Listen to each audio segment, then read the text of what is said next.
Willkommen zum dritten Teil. Und ich hoffe, dass wir in diesem Teil das beenden können. Mit unseren Katapult vor allem. Auf in die Stadt! Unser neues Gebäude ist fertig!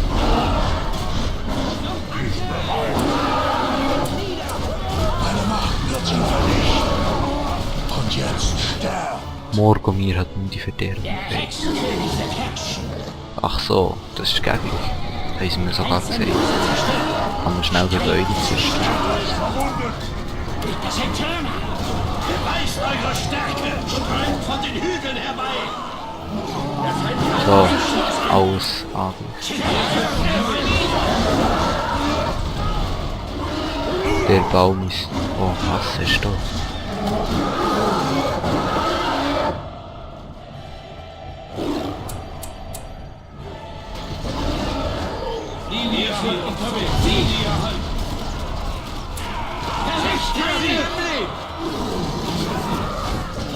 So, Festung.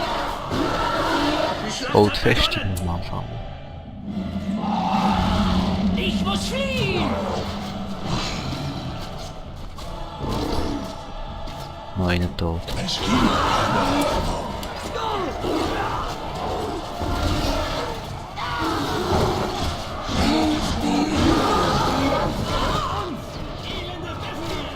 Kein Mann widersteht meiner Kräfte.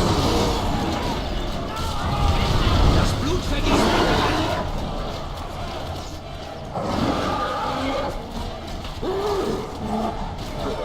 Ich blute! Ich bade in ihrem Blut! Brechen wir auf!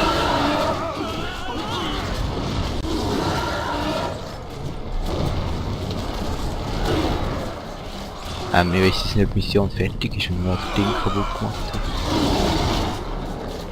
Wir haben den Hauptturm zerstört! Der Turm von Amon-Sul ist gefallen! Ist gefallen. Oh, schon fertig. Ich denke, wir müssen noch nehmen.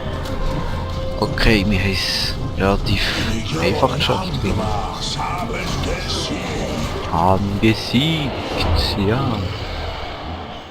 Gewonnen. Tada. Amon-Sul liegt in Trümmern. Durch die Schwächung seiner Verteidigung wurde das mächtige Bollwerk des Nordens vom Zorn Angmars verschlungen. Doch der Sieg Angmars ist nicht makellos. Arvelek ist mit einem Schatz aus Amon-Sul entkommen, den der Hexenkönig über alle Maßen begehrt. Ah, das ist der Palantir. Ich glaube, ich weiß nicht, aber wahrscheinlich müssen wir das in der nächsten Mission zurückerobern oder finden oder suchen, was auch immer. Da sieht man noch Statistiken und ja, so verabschiede ich mich. Und ja, die dritte Mission ist fertig. Bis zur 4. Mission. Bis dann und tschüss miteinander. Alle. Ja, alle.